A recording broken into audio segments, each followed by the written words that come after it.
Bab 18. Biar menjadi kejutan. Hari berganti minggu, minggu berganti bulan. Sekarang kehamilan Fatimah memasuki bulan kelima dan perutnya sekarang lebih besar dari sebelum-sebelumnya. Dek, kamu makin cantik aja tahu. Ucap Adri sambil mengusap perut Fatimah dari belakang. Sedangkan Fatimah masih sibuk merapikan jilbabnya di depan cermin. Mas nggak malu gitu? Secara kan aku sekarang gendutan mas. Bagaimana ya? Sambil berpikir. Iya juga ya. Harus berpikir dua kali ini, godanya. Ah, sudah sana masnya. Jangan dekat-dekat dengan aku, Fatimah langsung ngambek mendengarnya. Wow, Bumil marah. Jangan gitu dong Bumil. Kasian sama bebinya, sembari mengelus perut Fatimah kembali. Habisnya mas sih. Mas kenapa? Sembari naik turunkan alisnya yang masih setia menggoda sang istri. Entah kenapa Fatimah merasa sangat kesal, karena sang suami masih saja betah menggodanya. Ini pasti ulah baby kan yang mudah buat bunda marah. Mas kenapa sih malah nyangkut pautkan anak kita? Apalagi anak kita masih dalam perut. Justru itu sayang, karena dia masih dalam perutlah yang buat ulah. Lihat kamu aja mudah sekali marah. Mas mau teh atau apa? Biar Fatih siapkan. Ucap Fatimah mengalihkan pembicaraan. Karena suaminya ini pasti tak akan habis-habisnya saat menggodanya. Enggak usah dek, oh iya. Hari ini jadwal periksa kandungan kan dek? Iya mas. Ya sudah nanti mas ikut. Tapi mas kan, sudah nggak ada yang lebih penting kecuali kalian dek. Mulai gombal lagi, memutar bola matanya dengan malas. Hahaha, tahu benar sih. Din, semuanya sudah kamu selesaikan? Tanya Azmi yang masih sibuk melihat-lihat berkas hari ini. Iya pak, semua sudah saya periksa dan semuanya selesai. Bagus. Hari ini bapak ada sidang. Iya saya ingat. Baiklah pak, saya permisi kalau begitu. Tunggu Din. Cegatnya. Iya pak, ada yang bisa saya bantu? Ucapnya yang sudah berbalik badan menghadap Azmi kembali. Maaf atas kejadian kemarin, Azmi merasa bersalah terhadap Dinda. Sejak pertemuan mereka bersama sang mama, Dinda lebih banyak diam. Kenapa pak? Kening Dinda berkerut bingung minta maaf apa itulah dalam pikirannya. Soal kemarin itu, tak meneruskan kalimatnya. Oh. Kenapa Bapak harus minta maaf kan nggak salah, ucapnya sambil tersenyum. Tapi tidak untuk hatinya. Ya sudah Pak, saya kembali ke meja kerja saya. Kalau Bapak tak ada lagi yang ingin disampaikan, ucapnya ingin mengakhiri kecanggungan ini. Karena Azmi hanya diam. Jam sudah menunjukkan pukul 12 siang. Hari ini Azmi mengajak Dinda makan di salah satu restoran termewah di kota. Setelah pulang dari sidang tadi. Din, kita singgah makan dulu ya. Baiklah saya ikut Bapak saja. Ucapnya dengan mengalihkan sebentar kepalanya. Setelah itu kembali fokus mengatur jadwal sang atasan. Huftetete, Azmi hanya bisa menghela nafasnya. Mereka berdua pun sampai di restoran yang dituju.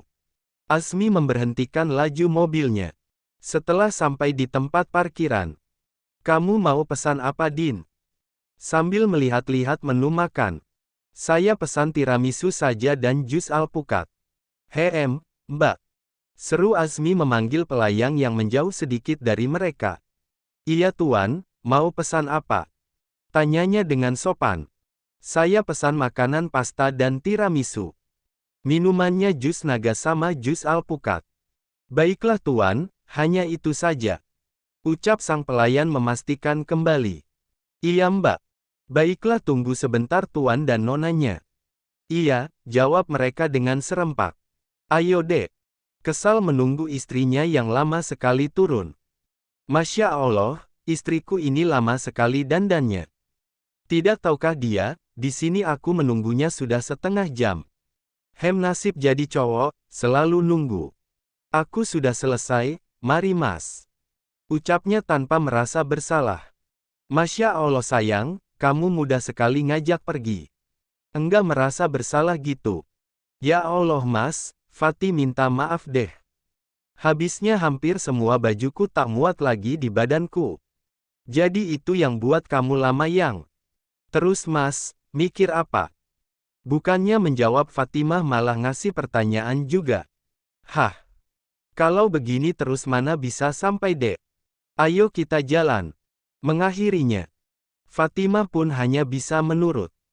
Di perjalanan menuju rumah sakit, Adri tak bosan-bosannya mencium tangan Fatimah sambil menyetir mobil. Mas, sudah. Kamu fokus dulu nyetirnya. Bahaya. Enggak kok, Mas lambat bawahnya. Krek. Sebentar. Ucap Adri menyuruh Fatimah diam di dalam dulu. Silakan Ratu hatiku, ucapnya membuka pintu mobil dan sedikit membungkukkan badannya sembari memberi tangannya yang satu untuk disambut oleh Fatimah. Hihihi, Fatimah tertawa geli melihatnya. Terima kasih Raja hatiku. Mereka berdua berjalan menuju ruangan dokter kandungan. Sesampainya di sana, Adri menyuruh sang istri untuk duduk menunggu. Sedangkan dia menuju suster yang menjabat nomor antrian. Atas nama siapa Pak? Tanya suster. Fatimah Azahra. Dan Bapak? Adri Barak. Wow, ini bukannya Presdir yang pemilik perusahaan yang terbesar di kota ini. Mbak, Adri melambaikan tangannya di depan wajah sang suster yang kini dalam keadaan melamun. Ah, iya Pak, maaf. Baiklah, tunggu antrian ya Pak. Tak masalah, makasih. Setelah itu Adri langsung berjalan menuju tempat tunggu. Di mana sang istri ada di sana? Sudah Mas. Iya Dek. Akhirnya, kini giliran Fatimah dan Adri yang dipanggil. Atas nama Ibu Fatimah. Ayo Dek. Di dalam ruang dokter. Ada keluhan lain Bu? Tanya sang dokter dengan ramah. Alhamdulillah sekarang belum ada Dok, Adri hanya menganggukkan kepalanya. Menyetujui perkataan sang istri. Wah, berarti calon bayinya nggak rewel dong, candanya. Haha iya Dok. Mungkin ikut ke ayahnya, kali ini Adri yang membalas perkataan dari sang dokter. Dokter tersenyum mendengar canda sang Presdir yang sangat terkenal ini. Siapa yang tak tahu Adri Barak sang CEO yang sukses di usia muda? Ya sudah, mari kita periksa dulu Bu. Kini sang dokter sedang mengoleskan gel ke atas perut Fatimah dan untung saja dokternya perempuan. Kalau laki-laki dijamin Adri pasti akan langsung mematahkan tang laki-laki itu. Bagaimana Dok? Tanya Adri dengan sangat gembira dan itu juga dirasakan oleh Fatimah. Waduh. Alhamdulillah bayinya sehat Pak, Bu. Apakah Bapak dan Ibu ini mau tahu jenis kelaminnya? Jangan Dok. Seru Fatimah dengan cepat. Lantas Adri langsung bingung mendengarnya. Tapi dia tak mau mempertanyakannya di depan sang dokter. Baiklah kalau begitu. Din bisa ke ruangan saya. Ucap Asmi dari telepon. Baiklah Pak. Tok tok. Masuk. Ada yang bisa saya bantu Pak? Ini saya mau minta tolong ke kamu. Tolong jika ada yang mau konsultasi. Bilang dulu kalau saya lagi sibuk. Kenapa Pak? Saya mau pergi dulu sebentar. Mengambil jas yang tadi bersandar di kursi kerjanya. Dek, kenapa kamu nggak mau tahu apa jenis kelamin anak kita? Adri langsung bertanya. Setelah mereka berdua telah masuk ke dalam mobil. Bukannya nggak mau Mas, tapi aku maunya. Pas lahiran nanti jadi kejutan kita, tersenyum seraya menggenggam tangan sang suami. Masya Allah istriku, Mas kira kamu kenapa? Benar juga ya kata kamu. Biar nanti jadi kejutan bagi kita ya. Lanjutnya. Setelah mengetahui maksud sang istri, Adri langsung menjalankan mobilnya. Sesampainya di garasi mobil, Adri melihat ke samping karena dari tadi tak ada yang keluar suara wanitanya dan ternyata benar. Wanitanya sekarang sedang tertidur nyenyak. Sungguh indahnya ciptaanmu dan sekarang keindahan itu sudah menjadi milikku. Halalku. Terima kasih ya Allah. Engkau titipkan bidadari ini kepadaku dan ia sekarang mengandung malaikat kecilku. Akhirnya, Adri pun mengendong tubuh sang istri. Dia tak tega membangunkan Fatimah. "Bi, tolong bukakan pintu kamar saya, Bi," ucap Adri. "Baik, Tuan." Adri menidurkan badan sang istri dengan sangat pelan, seakan barang yang mudah pecah. "Kap, selamat tidur istriku." Setelah mencium kening Fatimah, akhirnya, Adri langsung masuk ke kamar mandi. Karena menurutnya jika dari rumah sakit, harus mandi karena kita tidak tahu, sepanjang perjalanan apakah itu bersih atau tidak, itulah pikirnya. "Mau kemana Pak Asmi?" dan matanya juga berkaca-kaca gitu, ucapnya setelah Asmi pergi. "Ah, Dinda, kamu terlalu kepo urusan orang lain tahu." Hingga kemudian, Dinda pun menyibukkan dirinya saja, agar tak terlalu memikirkan seseorang yang sangat ia kagumi. Di dalam mobil. "Ya Allah, kenapa harus begini sih?" Flashback on. Deretetete. Kening Asmi berkerut saat menerima teleponan dari rumah. Biasanya kalau telepon itu dari rumah pasti dalam keadaan gawat. "Ya halo, Assalamualaikum." "Iya, Waalaikumsalam," jawab Asmi. "N," ucap Bibi dengan terbata-bata. "Iya Bi, ada apa?" Kini suara Asmi bergetar menandakan jika dia juga khawatir. Ibu dan Bibi juga belum sanggup melanjutkan kata-katanya. "Iya Bi," Asmi dengar. "Apa Bi? Jangan buat aku was-wasan Bi." Ibu jatuh dari tangga dan beliau meninggal dunia, rasanya tak sanggup saat membicarakannya. Bibi pun langsung menangis. Sedangkan Asmi, dia pun langsung terduduk di lantai. Hingga suara pintu membuat dia langsung berdiri dan ternyata itu sang sekretarisnya, yaitu Dinda. Flashback off. Asmi menangis di dalam mobil. Ia tak menyangka akan begini. Mama satu-satunya telah pergi meninggalkan dia, dan yang paling parahnya lagi, dia tak melihat dan mendampingi sang mama saat menghembuskan nafas terakhir. Mobil yang dikendarai Asmi masih berjalan. Walaupun sempat banyak yang merasa kesal dan marah kepada sang pengemudi. Bagaimana tidak, Asmi membawa mobil sangat-sangat kencang dan tak jarang dia menerobos lampu merah. Tujuannya hanya satu, ia ingin cepat-cepat sampai. Dia ingin memangku sang bunda sebentar sebelum dimandikan. "Mama, tidak, tidak," ucapnya bergegas masuk ke dalam rumah. Bahkan dia tak sempat mematikan mesin mobil. Dia sangat sedih saat melihat badan sang mama yang sangat disayanginya kini telah terbujur kaku. Ma, bangun, jangan dulu pergi." "Siapa nanti yang sering tegur aku jika melakukan kesalahan?" sambil memeluk tubuh mamanya. "Ma, siapa yang akan membangunkan aku jika sholat subuh? Bangun Ma," ucapnya. Sungguh baru kali ini Asmi menangis meraung-raung, dan baru kali ini juga orang-orang melihat pengacara kondang yang dikenal sangat tegas. Tapi kini sosok tegas itu menjadi rapuh di hadapan mereka. "Aku nggak mau sendirian Ma," dia tak mementingkan lagi image-nya, biarlah orang mau bilang dia cengeng atau apa. "Mas sudah mandi?" tanyanya yang baru saja bangun. "Iya Dek. Tapi kan ini masih siang Mas." "Emang mandi nggak boleh gitu, kalau masih siang?" candanya. Mas ini, suka sekali bercanda.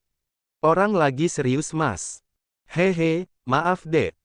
Kita kan abis dari rumah sakit. Nah di sana kan kita tidak tahu itu bersih atau tidak.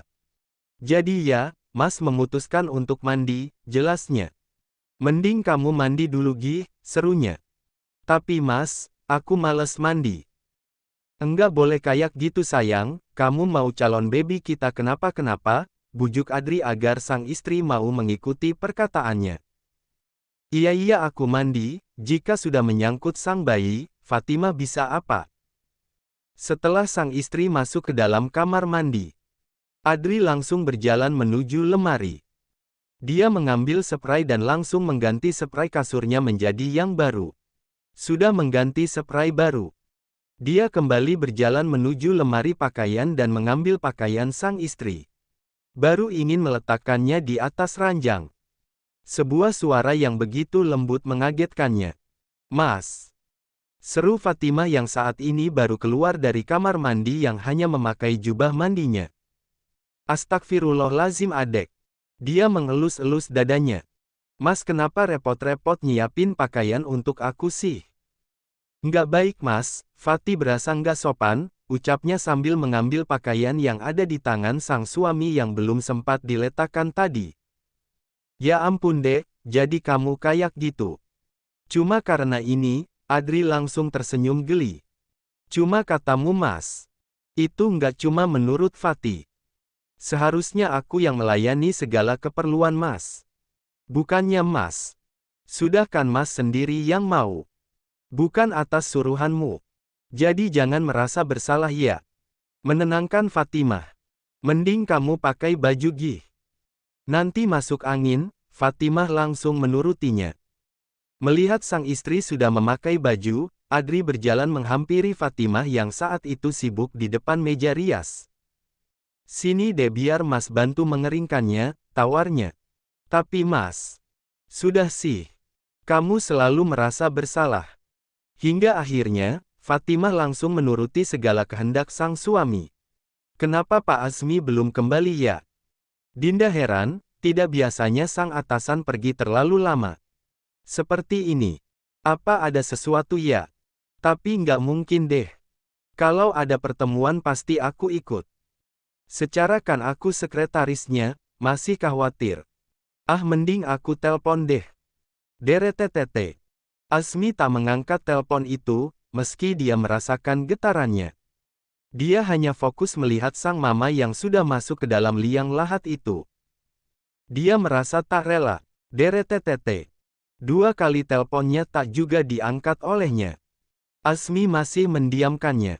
Dia tak mau melihat ke lain. Dia merasa hari ini ia menjadi orang yang sangat menyedihkan. Nomor yang Anda tuju sedang tidak dapat dihubungi atau berada di luar jangkauan. Sudah 2 kali Dinda menelpon dan yang menjawabnya hanya suara operator. Ada apa ya? Kenapa perasaanku nggak enak ya? Sudahlah Dinda, kamu ini terlalu menampakkan suka kepada orang tahu. Mungkin Pak Azmi ilfil ya sama aku, hingga akhirnya hanya pikiran jelek-jeleklah yang ada dalam pikirannya. Mama. Kini sepasang suami istri pergi ke salah satu pusat perbelanjaan yang mewah di kota. Ngapain mas kita ke sini? Ya belanjalah dek, Adri tertawa. Iya mas, aku tahu. Maksud aku mas mau beli apa ke sini? Oh, bilang dari tadi dong. Ih mas, enggak pernah dianggap serius omongan orang. Selalu saja bercanda. Cuma ke kamu aja dek, benarnya. Iya mas kesini mau ada yang dibeli, terangnya karena Fatimah hanya diam saja. Nanti kamu tahu kok dek, sabar ya. Hingga akhirnya, mereka berdua berhenti di salah satu toko muslimah. Seketika hati Fatimah langsung menghangat melihat perlakuan suaminya yang sibuk memilih berbagai macam gamis untuknya dan semua itu sesuai seleranya. Kamu nggak mau milih sendiri dek. Adri bingung biasa separuh wanita pasti akan memilih sendiri keinginan mereka. Tapi istrinya hanya diam mengikutinya dan tak ada protestan sama sekali yang keluar dari mulut sang istri. Enggak mas, malah yang dipilih oleh semuanya bagus. Mas pintar sekali carinya, pujinya untuk sang suami. Ya iya dong, mas tahu semua keinginanmu, ucapnya dengan penuh percaya diri. Fatimah hanya memutar bola matanya dengan malas. Selalu jika ia memuji sang suami. Seketika sifat lebay sang suami muncul. Akhirnya, mereka berdua kini telah duduk cantik menunggu pesanan makanan yang dipesan tadi. Dek kalau nanti anaknya perempuan mau kamu namai apa? Kalau aku sih yang penting memiliki arti yang bagus untuk mewakili sifatnya nanti mas. Oh. Nanti saja mas, bahasnya. Pas menuju kelahiran. Oke dek. Kini pesanan mereka telah sampai dan langsung mereka nikmati. Abis dari sholat zuhur Dinda berjalan seorang diri untuk kembali ke ruang kerja. Tapi dia urungkan sebentar, karena mendengar semua para karyawan seperti sedang membicarakan sang atasan mereka. Kalian tahu nggak kalau ibunya pengacara Pak Azmi meninggal dunia? Dek. Serasa jantung Dinda terasa hampir copot mendengarnya. Apakah benar? Masa iya? Kenapa Pak Asmi nggak bilang? Berbagai macam pertanyaan yang dilontarkan Dinda di dalam hatinya. Iya, aku juga baru tahu, ucap B.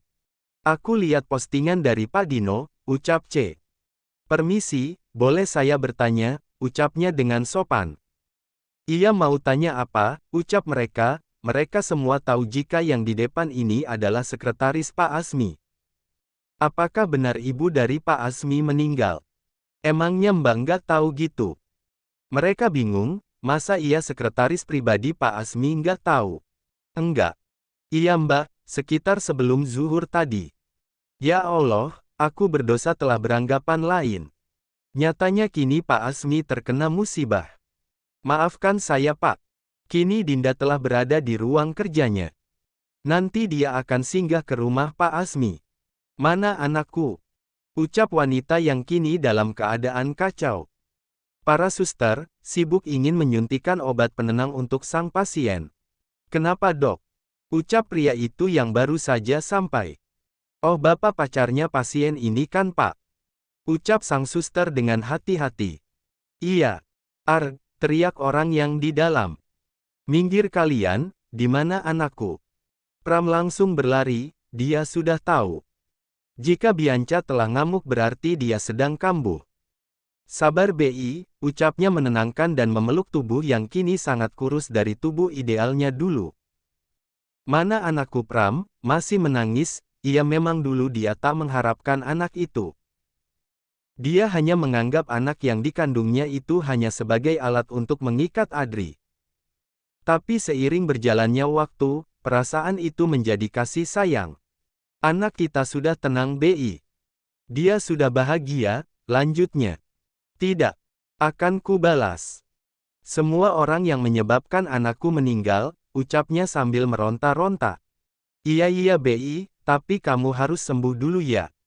Akhirnya, Bianca langsung terdiam. Di saat itulah seorang suster menyuntikkan obat penenang. Tak lama kemudian tubuh Bianca langsung ambruk, untung saja ada Pram dengan sigap masih memeluk tubuhnya. Jangan begini BI, aku nggak sanggup, ucap Pram menitikkan air mata. Melihat kondisi sang kekasih yang begitu kacau. Huftetete, helaan napas Fatimah yang baru saja sampai rumah. Semenjak perutnya membesar dia sangat sering kecapean dan suka tidur. Capek ya dek? Tanya Adri yang juga baru duduk di dekat sang istri.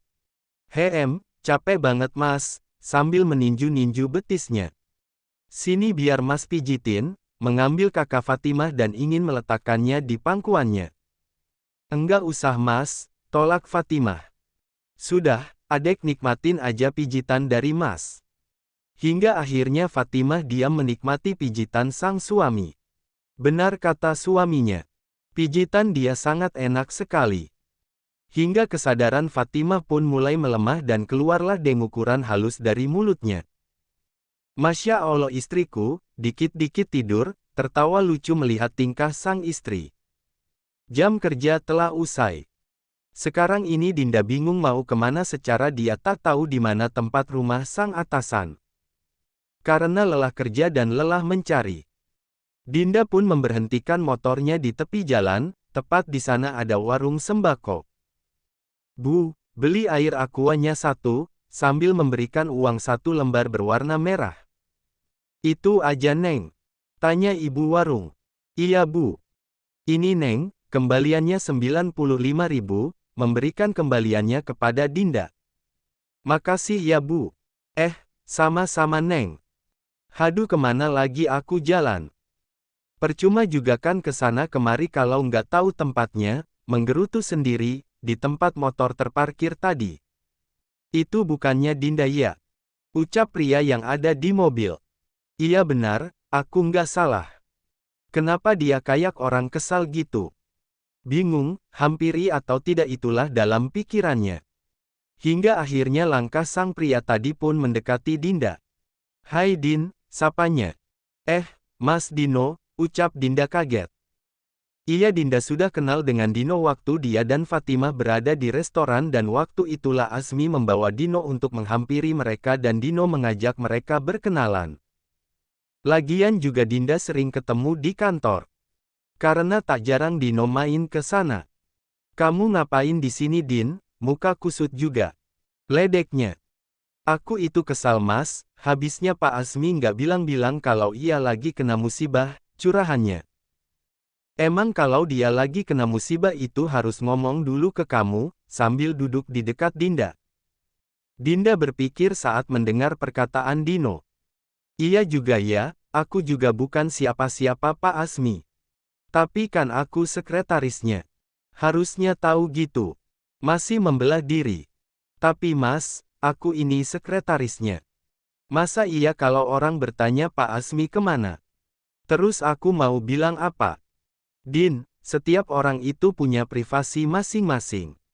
Wajar kalau dia nggak ngomong apa-apa ke kamu. Benar juga kata Mas Dino. Kenapa aku harus marah-marah seakan-akan aku ini pacar Pak Asmi aja?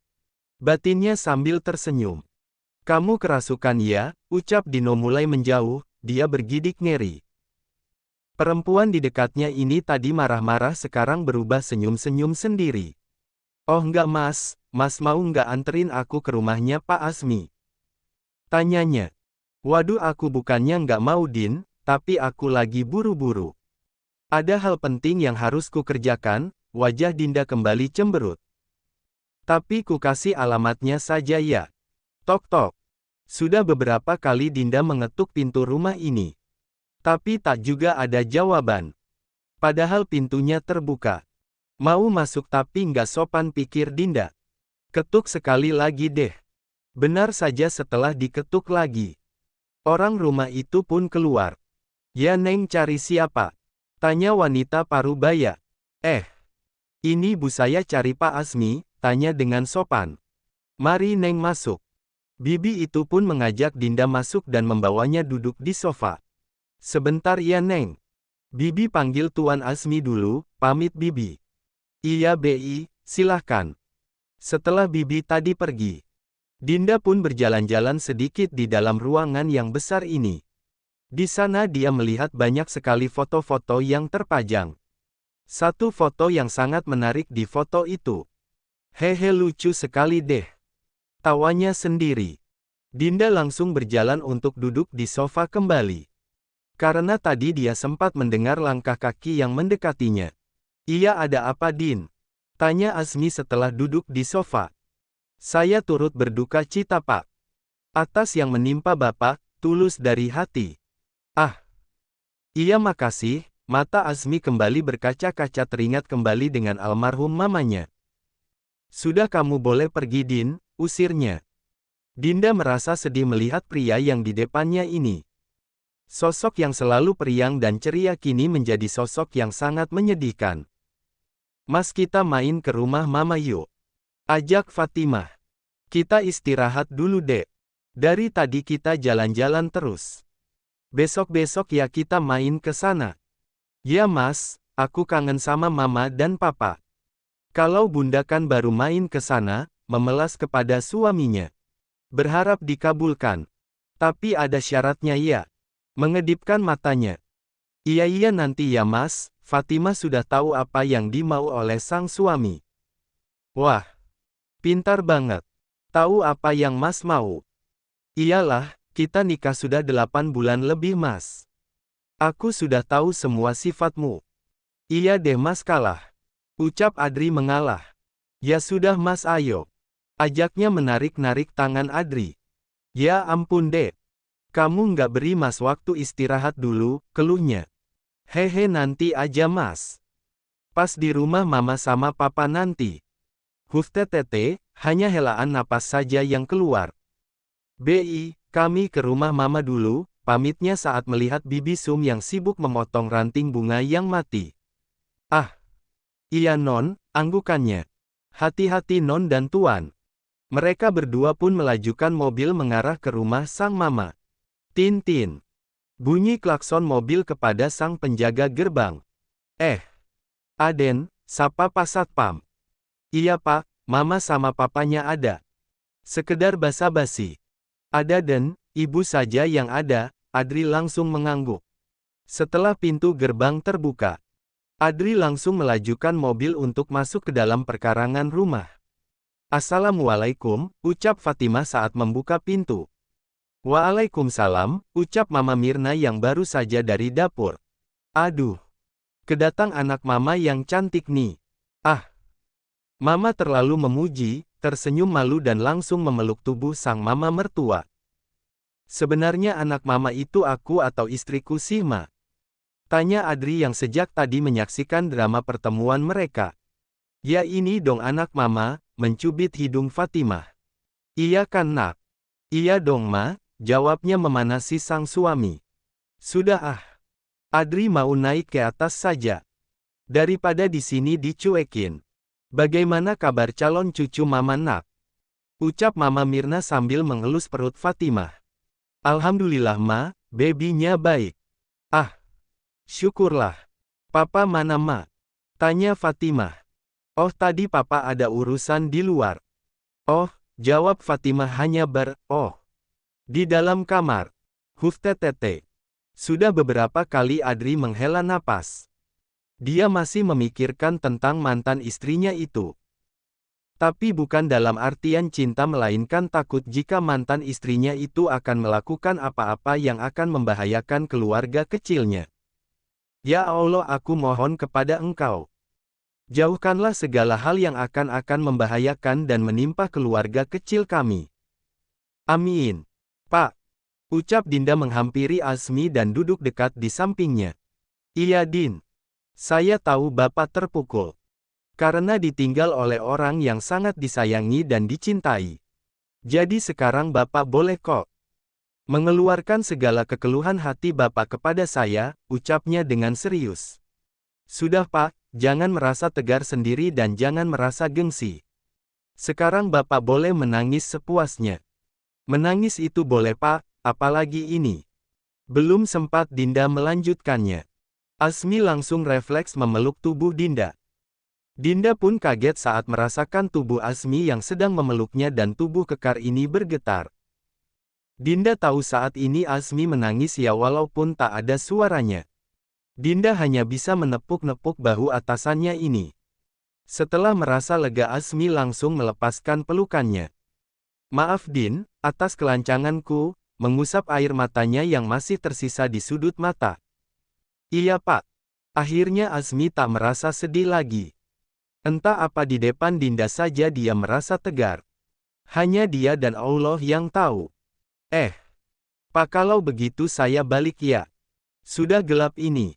Iya Din, tunggu dulu. Saya ambil kunci mobil dulu."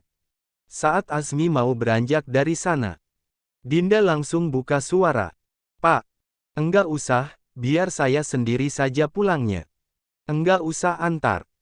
Lagian kan saya bawa motor," menunjuk kunci motor kepada Azmi. "Tapi kamu perempuan Din. Ini kan sudah gelap." "Enggak usah khawatir Pak," menampilkan senyum manis kepada Azmi. "Mas bangun yuk." Sangat lembut membangunkan sang suami yang sangat terlelap tidurnya. "Mas." panggilnya sekali lagi. Fatimah tersenyum saat mendengar lenguhan dari sang suami. Adri langsung membuka mata dan duduk bersandar di sandaran ranjang. "Jam berapa Dek?" tanyanya sembari mengucek mata. "Sudah maghrib Mas." "Ya. Kenapa kamu nggak bangunkan Mas Dek?" Buru-buru bangkit dan langsung meninggalkan sang istri. Adri masuk ke kamar mandi untuk membersihkan dirinya dan langsung keluar menghampiri sang istri. "Gantengnya suamiku," ucapnya saat Adri menghampirinya dengan menggunakan sarung dan baju koko serta peci hitam melekat di atas kepalanya. Setelah 15 menit selesai salat dan mengaji bersama selesai, Adri dan Fatimah kini keluar kamar mereka, menuju dapur untuk makan malam bersama sang mertua. "Hai Mama," ucap mereka dengan serempak. "Wah putri Mama," langsung menarik kursi untuk diduduki sang menantu. "Ma jangan kayak gitu." Merasa nggak sopan Fatinya sama Mama, merasa segan. "Sudah nak," tersenyum. "Mama, aku cemburu tahu, cemberut. Kamu manjanya sama Papa aja," ucap Mama Mirna menunjuk papanya Adri yang sedang sibuk melihat drama mereka. "Enak saja," cueknya. Tak lama kemudian mereka berempat langsung tertawa sebelum makan. Makan malam pun berlangsung tak ada canda tawa seperti tadi. Hanya suara dentingan sendok saja yang terdengar.